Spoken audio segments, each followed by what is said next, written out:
akan saya bacakan dulu susunan panitia Ramadan karena mungkin tidak semua pegawai mengetahui.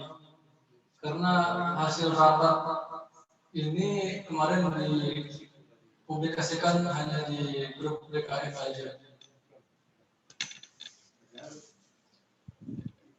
Adapun kegiatan taklim Ramadan kita pada siang hari ini merupakan salah satu program DKM di bulan Ramadan.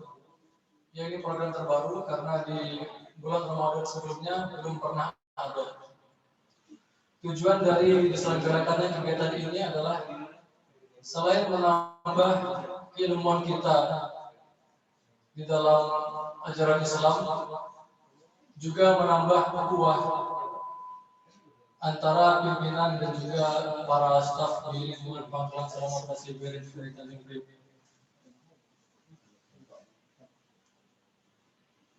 Seperti kita ketahui bersama bahwa setahun yang lalu kita tahu bahwa kegiatan di DKM ini mandek.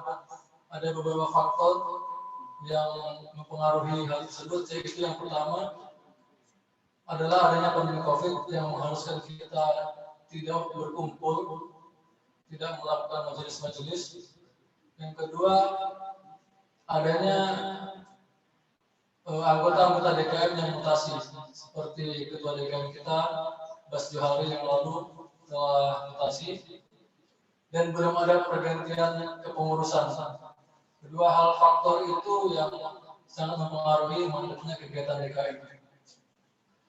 Dari hasil rapat DKM yang kemarin, itu berisi adalah bagaimana bulan Ramadan pada tahun ini menjadi milestone ataupun menjadi pengawal untuk mengaktifkan kembali kegiatan-kegiatan DKM. Adapun struktur kepanitiaan di panitia Ramadan pada tahun ini, yang pertama adalah ketua panitia diduduki oleh Farid Fauzi, kemudian sekretaris Yulianto, kemudian sekretaris Muhammad Pintar Arya Perkasa, bendahara Yulianto, kemudian penanggung jawab acara kajian mingguan Ria Setiawan, takjil harian Arif Rahman Hidayat, santunan anak yatim Bima Devisa Sanjaya, bantuan sembako di Kinur Mahendra Stama, buka bersama Dian Putra Utama, tadarus harian Adi Biayo Wijaya, kultum atau taklim seperti pada siang hari ini Cahaya Nugroho, namun karena yang bersangkutan sedang cuti, saya menggantikan untuk sementara. Kemudian pembagian form infak oleh Ahmad Azri Sitorus. Adapun untuk seksi dokumentasi dikoordinatori oleh Erik Soekarno dengan anggotanya Muhammad Reza Ganiarsa, Ilham Setiawan, Ganis Rifki Nugroho, dan Firtin Aliazara. Adapun seksi perlengkapan dan konsumsi dikoordinatori oleh Fahrul Rozi dengan anggotanya Agung Wirianto, Izur Rahman Fauzi, Fikri Ramadiansyah, Nurani Setiawati, Presiden Syarifia Afi, dan dibantu pegawai lain.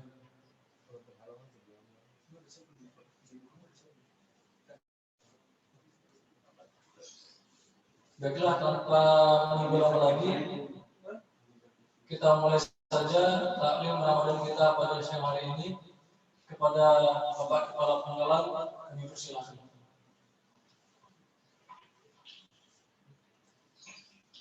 Bismillahirrahmanirrahim.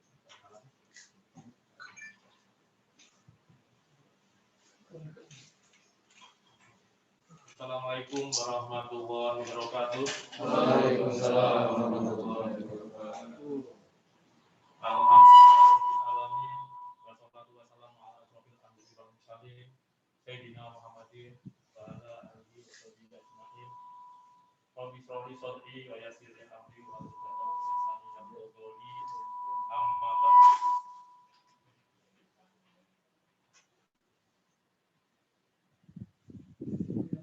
Jamaah salat zuhur mushola Baitul Salam PSO Tanjung Priok yang dimuliakan oleh Allah Subhanahu wa taala. Pertama-tama kita panjatkan syukur kepada Allah Subhanahu wa taala berkat rahmat, taufik, hidayah dan inayahnya kita semuanya bisa berkumpul dalam majelis yang mulia ini dalam keadaan sehat walafiat tanpa halangan suatu apapun. Tak lupa sholawat dan salam kita panjatkan kepada junjungan Nabi besar Muhammad Sallallahu Alaihi Wasallam beserta keluarga dan sahabatnya. Mudah-mudahan kita semua nantinya mendapatkan syafaatnya atau syafaat beliau di yaumul akhir nanti. Amin. Allahumma amin. Sebelum hukum dimulai, saya mengucapkan marhabannya Ramadan, meskipun sudah 1 hari kita lewati. Selamat pada rekan-rekan muslimah di PSO untuk menunaikan ibadah puasa di bulan Ramadan tahun 1442 Hijriah. Semoga amalan ibadah puasa kita nanti bisa berjalan dengan baik dan lancar, diberikan kepada Allah SWT hingga akhir bulan Ramadan. Amin.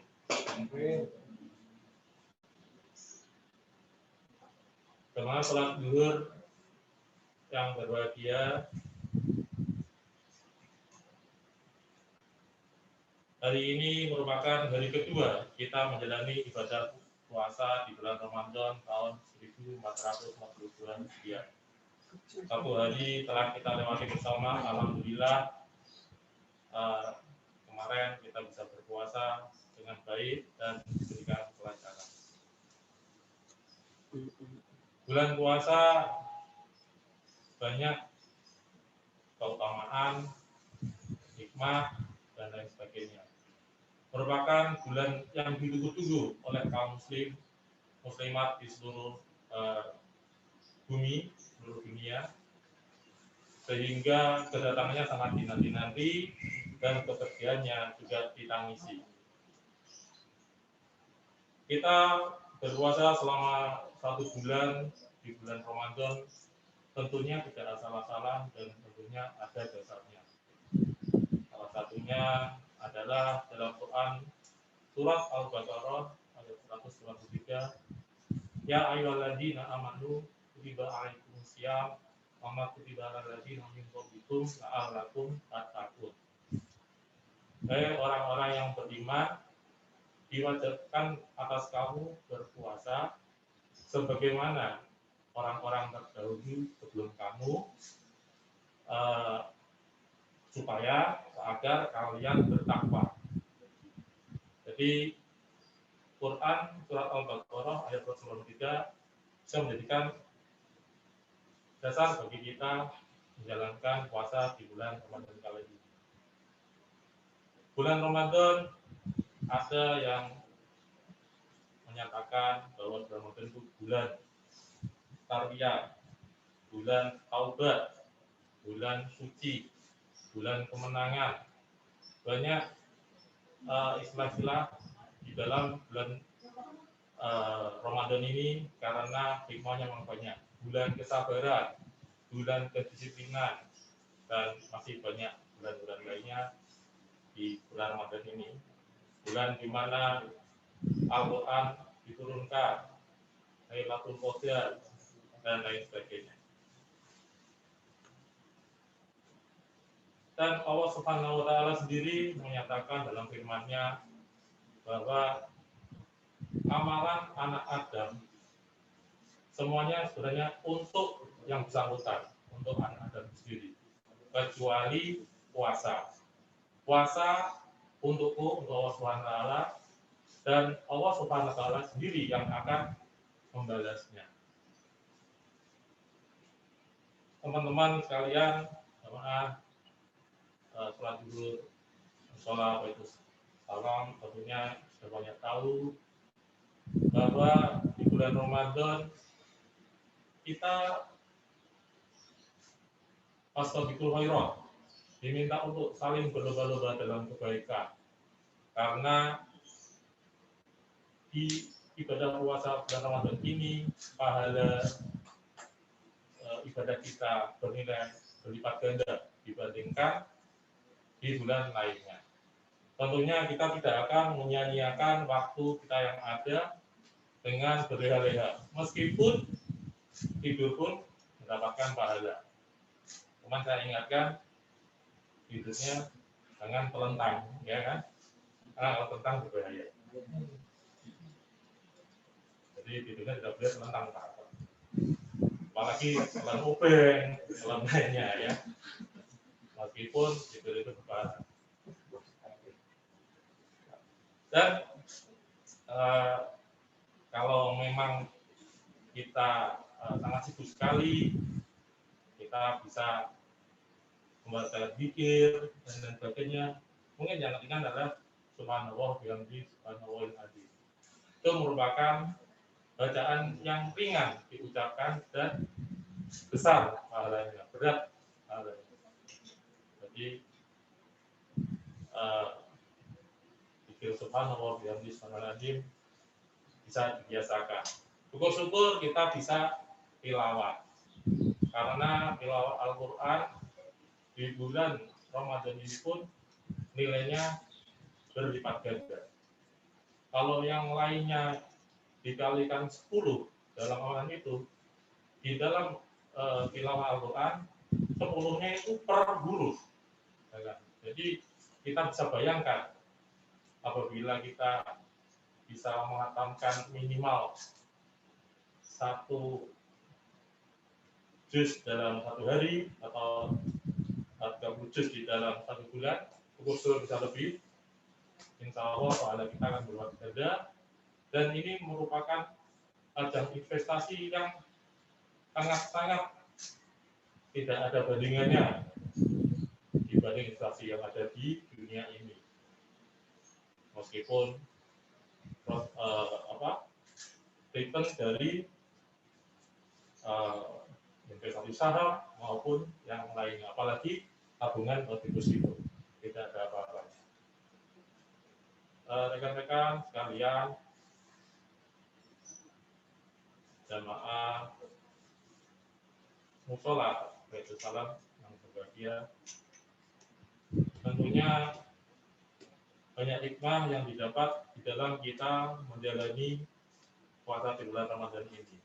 Paling tidak ada 5 hikmah, mungkin lebih yang ingin saya sampaikan di sini. 5. Yang pertama adalah melatih kesabaran. Ya. Bagaimana tidak, kita memiliki makanan, kita memiliki minuman, dan itu halal bagi kita. Namun kalau belum waktunya berbuka, kita tidak boleh makan, ya. Kita harus sabar, kita harus minum. Yang punya istri baru, meskipun istrinya itu halal, namun tentunya kita perlu bersabar sebelum bisa mencicipi. Jadi kita mesti menunggu waktu berbuka tiba. Itu merupakan ujian kesabaran, sehingga di bulan Ramadan ini disebut juga bulan kesabaran. Nah, kita pun di bulan Ramadan ini tidak boleh berkata keji, ya, mencela, mencerca. Nah, apabila kita dicela seorang atau diusirin seseorang atau bahkan diajak berperang atau berantem gitu, ya, kita tentunya harus mengucapkan saya sedang puasa, aku sedang puasa, tanpa lain. Jadi yang pertama, hikmah daripada kita berpuasa di bulan Ramadan adalah melatih kesabaran kita. Yang kedua, melatih kedisiplinan. Maka itu juga bulan Ramadan adalah bulan kedisiplinan. Kita yang biasa susah bangun di dini hari, ya, pada bulan Ramadan kita mungkin terpaksa untuk bangun pagi, kecuali yang sudah biasa sholat tahajud, yang mulai tentunya tidak ada masalah. Namun di bulan puasa ini sahur lebih utama, sehingga kita utamakan bisa bangun dini hari untuk melakukan sahur, kemudian tepat waktu, maka kita juga ada imsak sebagai penanda sebelum kita kelewatan sampai azan itu kita melakukan sahur itu. Jadi kita melatih dengan ilmu disiplinan waktu, terutama di dalam memulai puasa dengan sahur hingga bisa berbuka puasa di tenggelamnya matahari. Jadi mulai terbitnya matahari hingga tenggelamnya matahari. Dan Nabi Muhammad SAW menyunahkan untuk apabila kita sahur dalam waktu mentakbirkan, ya, dan kalau berbuka menyegerakan. Mentakbirkan di sini artinya, terutama yang muda-muda ini kadang-kadang karena malas bangun pagi, langsung mau tidur diniati sahur. Nah, ini mungkin masih ada yang ada di sini ya. Dulu pun saya juga, terutama pas kos ya, lama males gitu. Nah, insya Allah setelah dengar kultum ini, besok-besok mestinya sahur. Karena di dalam sahur itu ada keberkahan. Ya. Karena puasa itu bukan kuat-kuatan, ya. Bukan kuat-kuatan, ada waktunya. Kalau memang 14 jam, ya 14 jam. Enggak terus, wah aku kuat kok sampai isak, enggak apa-apa. Ya apa-apa lah, enggak apa-apa gimana. Itu enggak boleh. Ya. Terus begitu maghrib, ya kita menyerahkan untuk berbuka. Itu yang kedua, jadi kedisiplinan waktu, maksudnya akan terlatih selama bulan puasa. Dan apabila sudah berjalan dalam sebulan itu, insya Allah kita akan membiasakan diri di bulan-bulan berikutnya untuk menjadikan disiplin. Kalau kita ada pekan disiplin, di bulan mana ada bulan disiplin. Ya. Yang ketiga adalah hikmah dari bulan Ramadan ini mengendalikan diri, ya, melatih pengendalian diri kita, terutama terhadap godaan hawa nafsu, baik godaan hawa nafsu macam-macam ya ini ya. Dalam artian kita tidak boros, ya. Kita seharusnya di bulan puasa ini, karena makan kita sehari-hari cuma 2 kali, itu mestinya secara anggaran pengeluaran di rumah tangga itu bisa ngirit sepertiga uang makan, ya kan? Nah, namun ini sudah menjadi tradisi di Indonesia atau mungkin di luar sana, jarang sekali rumah tangga yang ternyata bisa menghemat pengeluarannya seperti itu, malah bisa berlebih karena malam harinya habis berbuka konsumsi akan bertambah tidak sebanding dengan nilai makan siang. Nah, kalau secara teori ekonomi, ya, seharusnya kita bisa menabung. Kalau kita bujang satu orang makan 20.000, makan siang kita sudah bisa ngirit 600.000. Nah, 600.000 kan bisa kita investasikan, gitu, ya kan? Nah, itu kalau bisa berjalan tiap tahun, bisa untuk modal nikah juga, ya kan? Jadi ini suatu trik, ya, trik berinvestasi di bulan Ramadan. Jadi harusnya bisa, ya. Seperti M150 bisa, ya kan? Jadi itu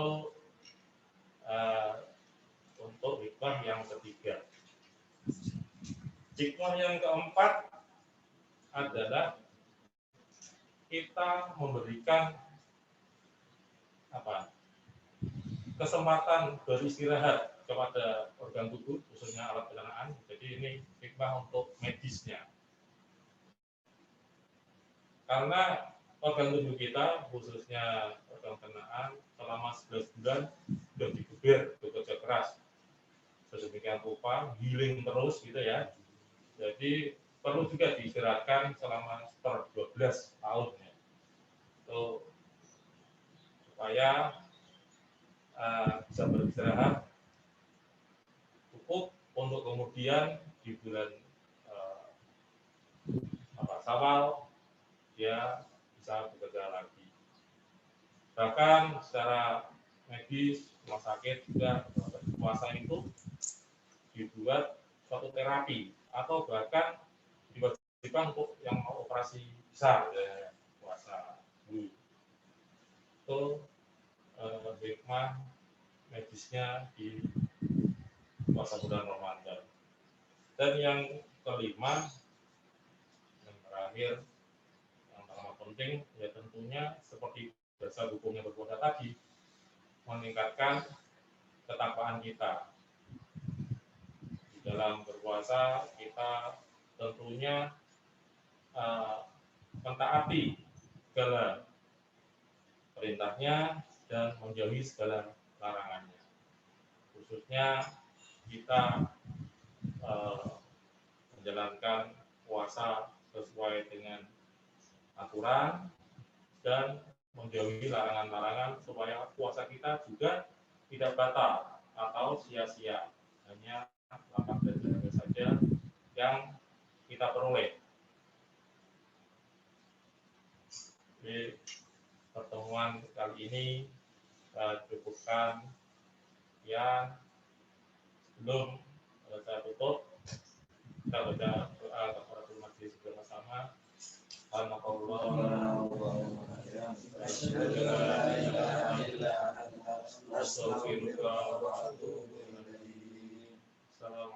warahmatullahi wabarakatuh. Waalaikumsalam warahmatullahi wabarakatuh. Baik, demikian telah kita simak bersama materi yang telah disampaikan oleh Bapak Kepala Pangkalan. Semoga dari apa-apa yang telah disampaikan dapat memberikan manfaat kepada kita semua. Untuk acara selanjutnya adalah tadarus Al-Quran untuk pegawai yang sedang WFO. Diharapkan untuk bisa tinggal di musola untuk sama-sama kita membaca Al-Quran. Kemudian untuk absensi dari acara talim ini, untuk yang melalui media Zoom telah di-share di kolom chat mengenai link absensi, dan bagi pegawai yang hadir di musola nanti untuk linknya akan di-share di grup Pangkalan. Demikian disampaikan. Terima kasih atas perhatiannya. Wassalamualaikum warahmatullahi wabarakatuh. Waalaikumsalam warahmatullahi wabarakatuh.